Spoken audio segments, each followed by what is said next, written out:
Boa tarde, gente.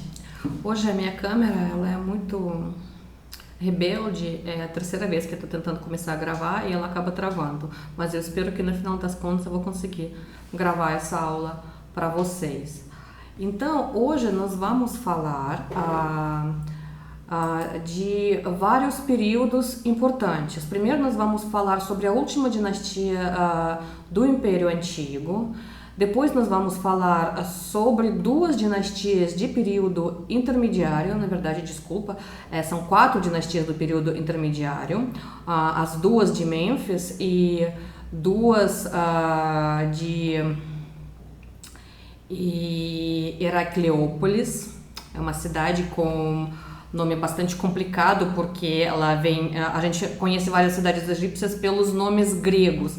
Então Heracleópolis é um nome grego que provavelmente tem a ver alguma coisa com Heráclito, né? Mas a gente tem certa dificuldade de pronunciar e decorar esses nomes. No entanto, são as duas segundas dinastias. E depois a gente vai falar sobre Médio Império. E vamos falar depois sobre segundo período intermediário, durante o qual acontece a invasão dos Hicsos e no fim do qual começa o Império Novo, o mais famoso, sobre o qual a gente tem mais informações. O Império Novo a gente vai deixar então para outra aula. Então a gente vai dar uma corrida por mais de 1000 anos de história do Egito nessa aula de hoje. E eu espero, gente, que vocês fizeram aquele mapinha que eu pedi para vocês, porque vai ser muito mais fácil vocês imaginando onde fica a cidade, porque o período intermediário ele é justamente intermediário porque várias cidades começam a disputar vamos dizer, o nome de capital do Egito. Então seria bom se vocês conseguissem se orientar quando vocês estão ouvindo a respeito dessas cidades. Então, a sexta dinastia, que a gente parou na quinta, ela é a última dinastia do Império Antigo. Essa dinastia, na verdade, ela é meio que continuação da quinta dinastia, porque o primeiro faraó da sexta dinastia, o Tete, ele era o esposo da filha do faraó da quinta dinastia, Unas. Então, o Tete era esposo de Input, que era filho de Unas. E Tete foi um faraó bastante conhecido. Ele deixou o seu nome em várias fontes, por exemplo, o nome dele está em vasos encontrados em biblos. Ele tem um documento contendo o nome dele, que ele concede isenções de taxas ao templo de Abidos. A gente sabe também que é o momento quando o Egito está numa expansão militar. Então, Tete ele promove várias expedições para sul, para a Núbia. Isso também é conhecido dos documentos que chegaram até nós. Também dizem os historiadores que ele morreu bastante cedo e provavelmente ele foi assassinado. O próximo rei da sexta dinastia é o Secrara. Ele teve um reinado efêmero e diz o nosso texto que provavelmente ele era regente, ajudando a rainha Input cuidar do império, do reino, enquanto o filho dos dois, o Pepe I, era criança ainda. Pepe I também, o reinado dele era bastante firme e forte, tanto que a expansão do Egito continua. Ele realizou várias expedições para a Ásia e a Núbia, e também ele casou com 2 filhas da nobreza da província Khet. Isso mostra que nesse período a importância da nobreza começa a crescer. Vocês lembram que eu falei para vocês que no Império Antigo não havia linhagens de nobreza, que as pessoas ocupavam um espaço na administração de acordo com as suas qualidades, as suas capacidades. Então, na sexta dinastia, os documentos já indicam que a nobreza ela tinha uma grande importância, tanto que casar com filha de um nobre de uma província seria um ato político. Então, ele casa e ele tem 2 filhos, um filho da primeira e o outro filho da segunda. Esses 2 filhos acabam herdando o seu trono. O primeiro, o filho mais velho, o Merenre I, ele é famoso justamente pela favorecer a nobreza da província Kut, que era o 12º nomo. Ele favoreceu as parentes maternos e esse favor dele deu origem a linhagens de grandes feudais cujos túmulos depois foram super importantes nas descobertas arqueológicas. Agora, mais uma coisa que eu queria falar para vocês, gente, sobre nomos. Os nomos é palavra grega, são províncias do Egito. Então, na verdade, a gente conhece 42 nomos em quais o Egito Antigo era dividido. Eram, se não me engano, 22 nomos no norte e 20 no sul. De novo, sinto muito falta do mapa, mas se vocês procurarem na internet, vocês vão conseguir achar justamente o Egito dividido nessas províncias. E justamente nos períodos de descentralização, nos períodos intermediários, esses nomos muitas vezes se separam e a sua própria nobreza começa a tomar conta dessas províncias, começa a dar uma vida independente à província. Então, pelo que a gente sabe, o Merenre I, ele não deixa os descendentes. E o faraó que vai subir ao trono é o Pepe II, que na verdade o irmão mais novo dele, ele é filho do Pepe I. E o Pepe II teve o mais longo reinado em história. Tanto que o Maneton, que é aquele historiador grego, lembra que a gente citou na primeira aula, ele diz que ele reinou em torno de 60 anos. No entanto, os documentos confirmam que ele teria morrido bem mais tarde. Então, pelo que a gente tem, pelo que chegou até a gente, ele reinou em torno de 94 anos. Pode ser, gente, que ele soube ao trono criancinha ainda, como um ano de idade, nós não sabemos. No entanto, os documentos que constatam que ele está reinando o Egito, eles têm entre si 94 anos. Então, os historiadores confirmam que pelo menos 90 anos, porque naquela época o tempo, né, é subjetivo, né, às vezes é um documento em nome dele, ele já morreu, mas pelo menos 90 anos ele exerceu o poder. Tanto que a gente sabe que ele chega ao poder ainda criança e durante a sua minoridade a regência foi exercida pela mãe dele e também pelo irmão desta última, o Tínias. E que ele era monarca, não, nobre de Tínias, de uma das províncias. E depois, quando o Pepe subiu ao trono, assumiu o poder mesmo, ele se tornou o vizir dele e continuou com grande poder. Uma das mais importantes fontes que nos ajuda e nos fornece esses nomes dos faraós, dessas dinastias, é a lista real de Abidos. Abidos, gente, é uma cidade, abrem o mapinha, olhem, que fica mais ao sul do Mênfis. E é uma cidade que havia vários templos, então do ponto de vista religioso era uma cidade super importante. E essa lista real tem 76 nomes de faraós que governaram o Antigo Egito. Ela inicia-se em Menes e termina-se no Seti I. O Seti I justamente foi o faraó que mandou fazer essa lista para mostrar os seus antecessores, para mostrar e homenagear os seus antepassados. Então, graças a essa lista, nós conhecemos vários faraós e depois vamos completando os reinados desses faraós com fontes históricas que chegam até nós.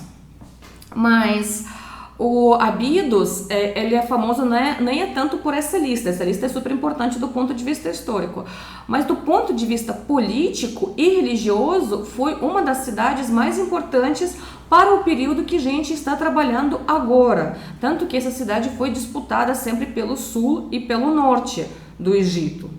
Por quê? Porque controle dessa cidade significava controle dos templos dessa cidade. E todos os faraós e todos os nomes queriam passar e deixar alguma coisa gravada em seu nome nessa cidade para se sentir mais perto dos deuses. Então é uma cidade super importante. Continuando.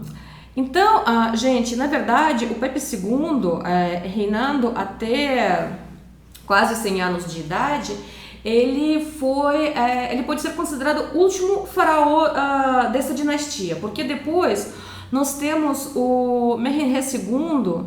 No entanto, esse faraó não reinou mais de um ano. E a última faraó, a rainha Nictores, o nome dela chegou até nós através das fontes literárias. No entanto, não há nenhuma fonte histórica que comprove o seu reinado. Então, nós temos 7 faraós da sexta dinastia, sendo que uma delas a gente não sabe se ela realmente existiu. Os principais momentos dessa sexta dinastia. Em primeiro lugar, a expansão, gente. Não é um acontecimento mais importante da sexta dinastia, como a gente já citou, falando dos nomes dos faraós. Eles promovem grandes campanhas militares para a Núbia e na Ásia. Então, imagine um mapinha de novo. Para a Núbia é para baixo, para sul, né, ao Nilo, e a Ásia eles vão atravessar, né, aquela parte e passar para do ladinho do Mar Vermelho, e eles vão passar para a Ásia e realizar suas conquistas naquela região. Só mais um pouquinho. Então, se vocês abrirem o mapa, vocês vão ver que entre o Mar Vermelho e o Mar Mediterrâneo tem um pequeno espaço, tanto que ele está cheio de cidades egípcias também. É uma passagem que existe hoje em dia, tem canal ali, né? A gente não passa mais a pé, né? É um famoso canal de Suez, mas que agora separa completamente a África da Ásia, mas naquele momento, naquele período, a África e a Ásia não estavam separados, então dava para passar pela essa região de Suez, pelo Sinai, Canaã, essa região dos hebreus, e chegar à Arábia e também a essa parte de Mar Mediterrâneo e por ela subir até Mesopotâmia. Vocês estão vendo que é tudo razoavelmente perto. Por favor, gente, abre mapinha, é super importante quando a gente trabalha com uma história antiga, porque os nomes das cidades são diferentes. Até a própria noção geográfica e espacial, porque os reinos, os países não estão de acordo com aquilo que a gente está acostumado, e é difícil mesmo. Então, quando a gente trabalha a história antiga, normalmente sempre tem um mapa no quadro para mostrar, olha, essa cidade foi por aqui, foi por aqui.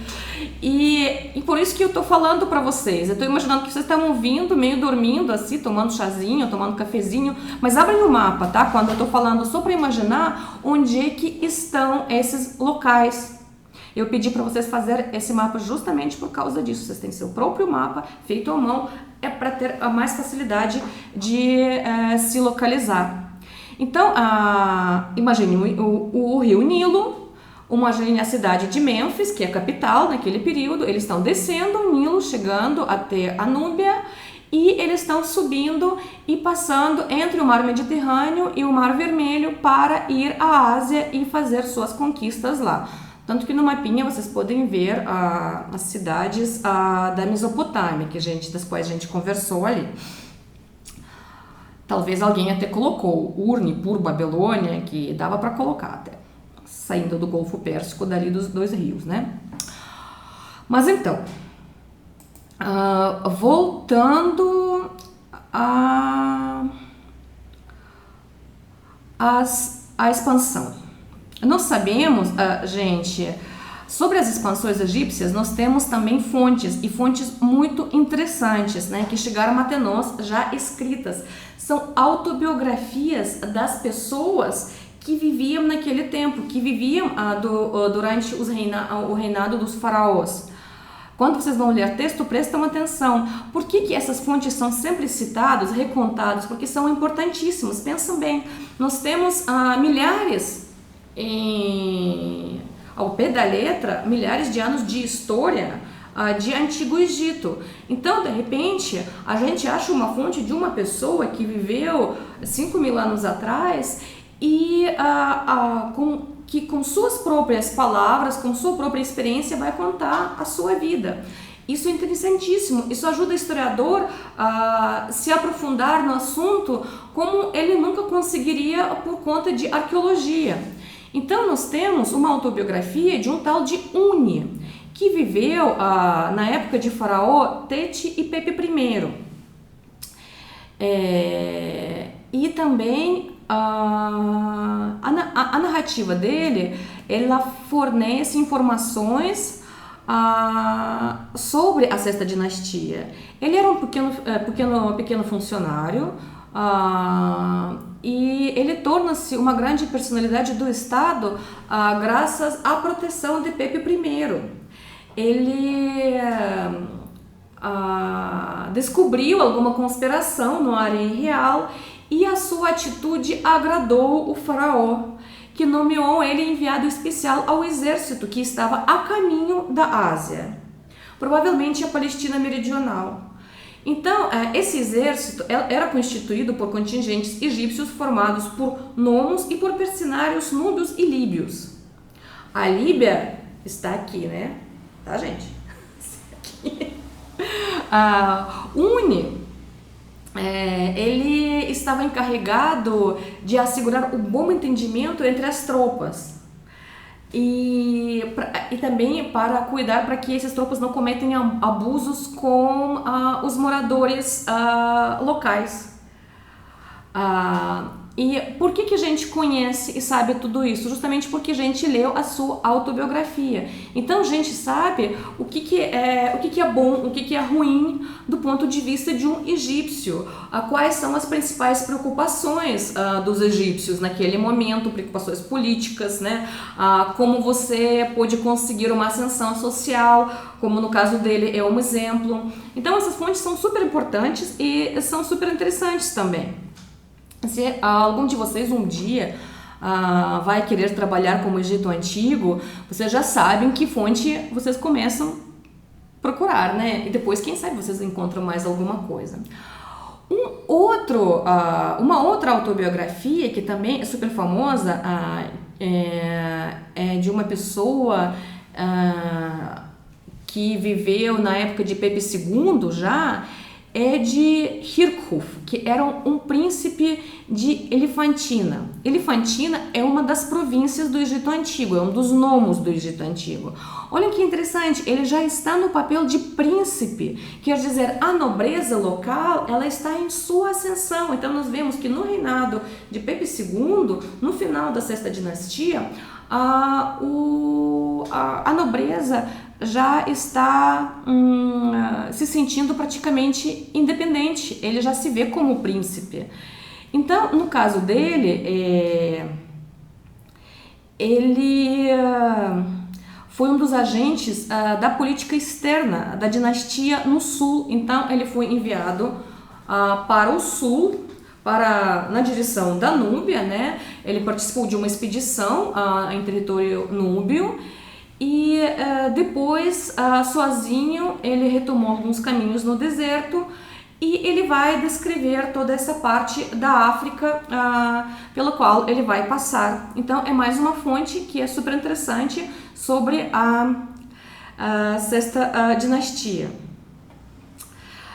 E também, gente, como eu já falei, a sexta dinastia ela foi marcada pela ascensão de nobreza, pela elevação da independência dos nomos e os títulos da administração central também, eles vão se multiplicar e isso vai mostrar um grande enfraquecimento de poder, que também estava agravado pela herança dos cargos.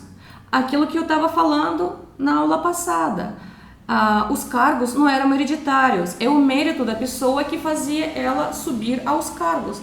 A partir da sexta dinastia, não. Os cargos passam a ser hereditários. Agora imagine um nomo, que é uma província onde o governador desse nomo, né, o nomarca, ele é praticamente independente. Se ele vai começar a deixar o seu poder para seu filho, se não é mais o faraó que vai trocando esses nomarcos de um lugar para o outro, isso vira o feudalismo, né, gente? Então, isso acaba levando a uma grande desagregação das províncias. Então, quando vem a crise dinástica com a morte de Pepe II, que dizem que durante todo o seu reinado teve 4 mulheres, no entanto, a maioria dos filhos não sobreviveram a ele, afinal de contas o homem viveu tanto assim. A administração de Mênfis não tem mais possibilidade, quando vem a crise, de controlar esses nomos. Então,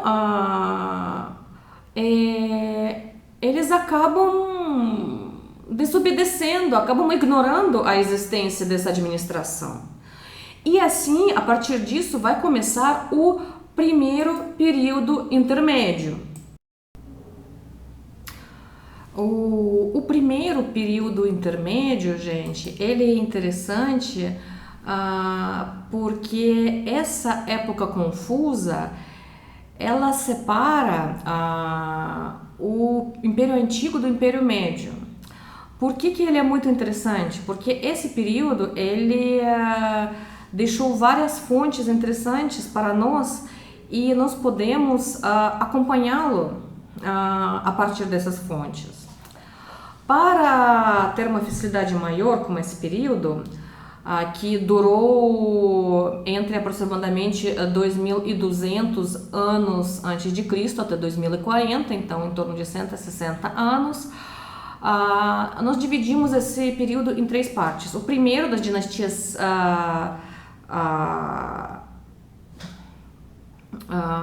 7 e 8, que dura em torno de 40 anos, enquanto a capital continua mantendo-se em Mênfis.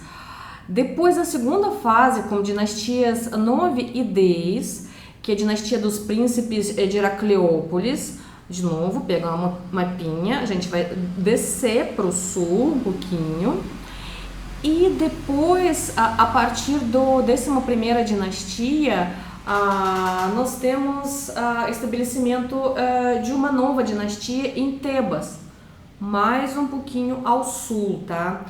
Tebas, gente, é uma cidade que até hoje é uma grande cidade-museu, que na verdade hoje em dia ela é chamada Luxor, no Egito. Então as pessoas que viajam para o Egito, o objetivo dele é justamente visitar essa cidade e todas aquelas coisas bonitas que a gente às vezes vê, é justamente de lá. Na verdade, eu acho que o sonho de todo historiador um dia visitar esse local, essa cidade.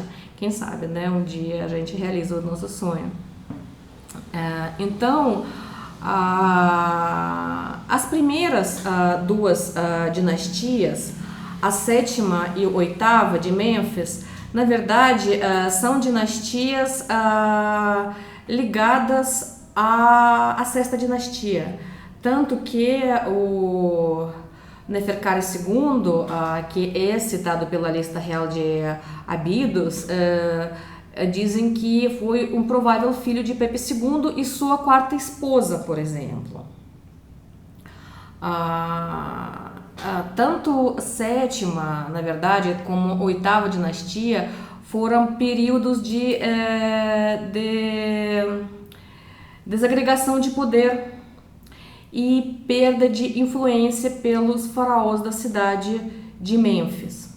Então, quando a gente trabalha com esse período, nós temos uma fonte chamada As Admonições, que chegou até nós através de uma cópia tardia com falhas que foi feita na 19ª dinastia.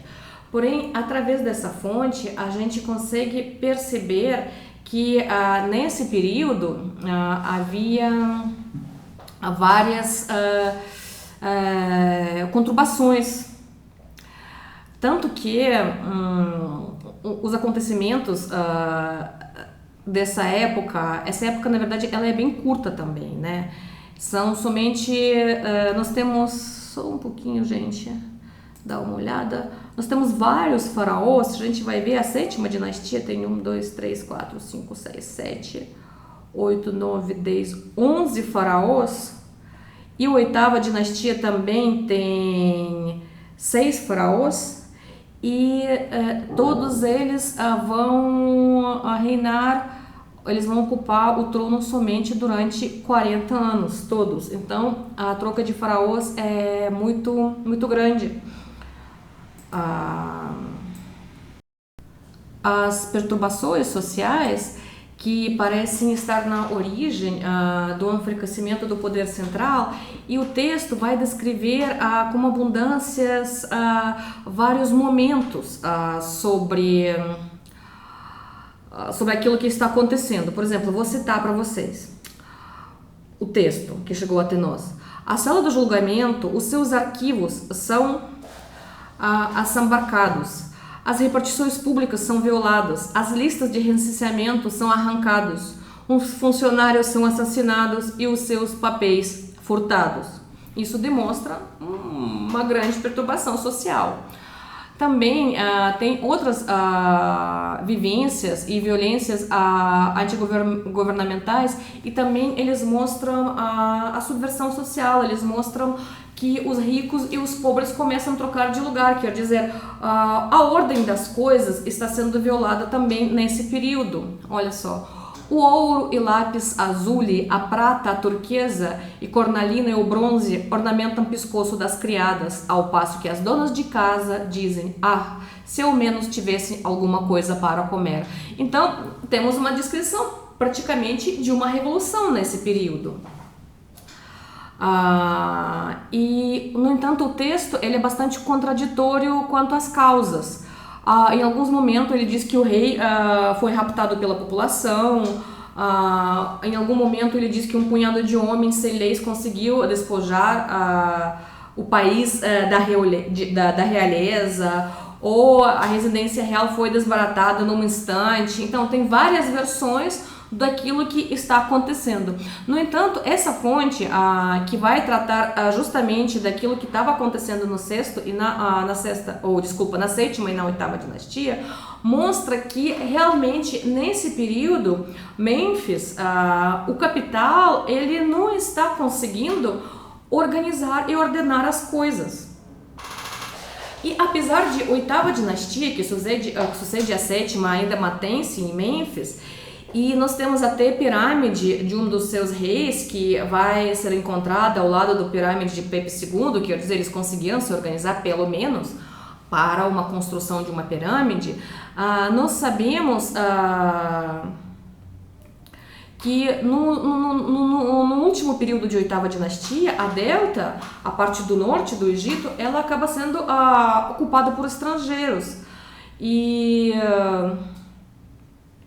vários nomos no sul, como Abido, como Elefantina, todos aqueles que estão mais próximos da Núbia, eles não estão mais sob controle do norte. Por isso, a segunda fase que nós conhecemos são as dinastias 9 e 10, são dinastias heracleopolitanas. Na verdade, gente, essa cidade na língua egípcia ela tinha outro nome, tá? Na verdade, o Heracleópolis era o nome romano da capital do 20º nomo do Alto Egito, o que estava localizado mais ou menos. A gente precisa de um mapa. Ele fica mais ao sul do Mênfis, mais longe da delta. E ele tinha um nome diferente em egípcio. Eu tô tentando encontrar e eu não tô conseguindo. Só um pouquinho, gente. Eu achei. Então, é uma cidade que tinha nome de Enennesut na língua dos egípcios, que significava a casa de criança real, a casa de criança régia. E ele era a capital do Egito, de Baixo Egito, e também ele era muito importante do ponto de vista religioso, porque de acordo com as lendas, justamente aqui o Horus e seu pai Osíris, eles se tornaram os faraós do povo do Egito. E também a cidade estava bem localizada geograficamente. E justamente essa cidade, a nobreza dessa cidade, acabou se tornando como a principal que vai organizar o Egito em seu redor e tentar restaurar a ordem e a paz do Egito Antigo. Então, os gregos chamaram a cidade de Heracleópolis, o que significa a cidade do Heráclito, né? Mas o nome dele era... naquela época havia o nome egípcio.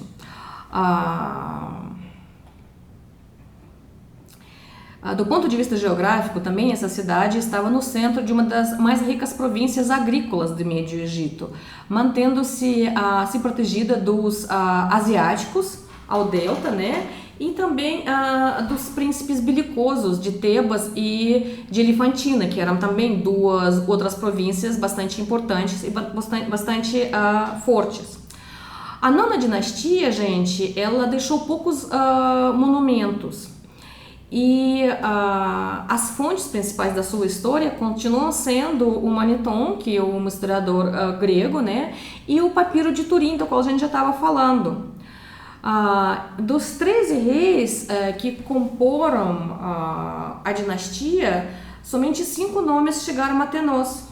E bem provável que esses foram realmente que conseguiram e que tiveram poder mesmo. O primeiro faraó da nona dinastia, Quete I, o fundador da dinastia, ele é um dos mais conhecidos. Então sabemos que, na verdade, na nona dinastia, o Quete I, quando ele consegue reunir sob seu poder várias províncias, ele consegue mantê-los enquanto ele reina, mas após de 30 anos do seu reinado, várias querelas, as guerras entre os nomos, eles acabam com a unidade restabelecida de Quete I. E a sua dinastia, a nona, desaparece. Com a chegada à 10ª dinastia, que vai se manter no poder mais ou menos entre 2130 e 2040, nós conhecemos alguns nomes. No entanto, a 10ª dinastia heracleopolitana, tal chamada, ela vai coexistir ao mesmo tempo com a 11ª dinastia de Tebas. Então é um período, na verdade, quando o Egito acaba sendo separado de novo pelo norte e o sul. Tebas, que fica mais no sul, acaba sendo capital do Egito do Norte, e a Heracleópolis acaba sendo capital do norte. Enquanto a Delta e provavelmente a cidade de Mênfis também, naquele momento, está sendo atacada, ocupada, compenetrada, né, pelos estrangeiros que vão vir da Ásia, que vão conseguir passar para a África e ocupar a região de Delta, o mais norte do Egito. E a partir de 2040 a.C., a 11ª dinastia acaba ficando sozinha no poder. A 11ª dinastia já é começo do Império Médio. São justamente os faraós tebanos que vão começar a reinar e vão conseguir unir todo o Egito de novo durante o Império Médio. Nós sabemos que a partir mais ou menos da 8ª até dinastia, os príncipes e governadores das províncias eles assumem a sua independência e somente nominalmente vão reconhecer o poder de Mênfis. Eles tinham seu próprio exército, eles tinham seu próprio tesouro.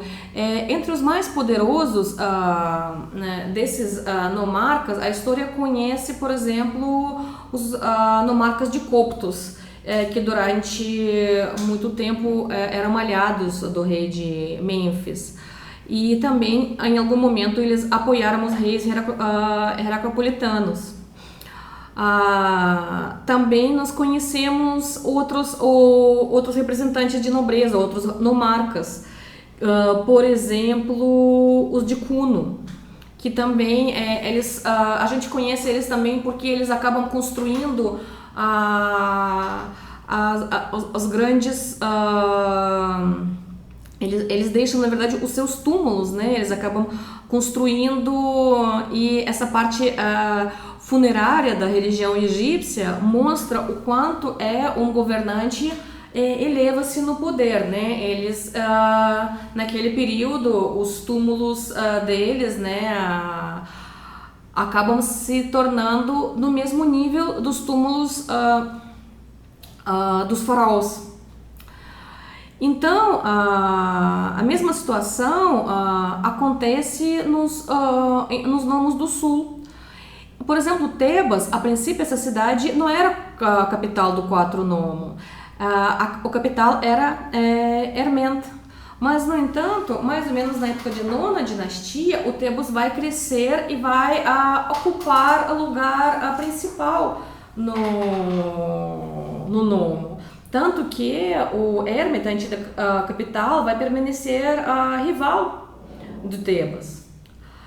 E o nomo de Heracópolis, de Edfu, que devia sua importância religiosa por desempenhar um papel importante no sul, vai apoiar justamente Tebas. O mesmo também acontecia com várias outras cidades. Muitas vezes, as cidades com importância religiosa, como por exemplo Abido, que estava bem na fronteira entre o Médio e o Alto Egito, onde o culto de Osíris ele tinha cada vez mais importância, ele conseguia sua independência, tanto que na época de conflito entre Heracópolis e Tebas, eles tentavam levar Abido para seu lado, sendo essa uma cidade muito importante do ponto de vista religioso. Então, por volta de mais ou menos 2120, nós já temos dois polos bem definidos.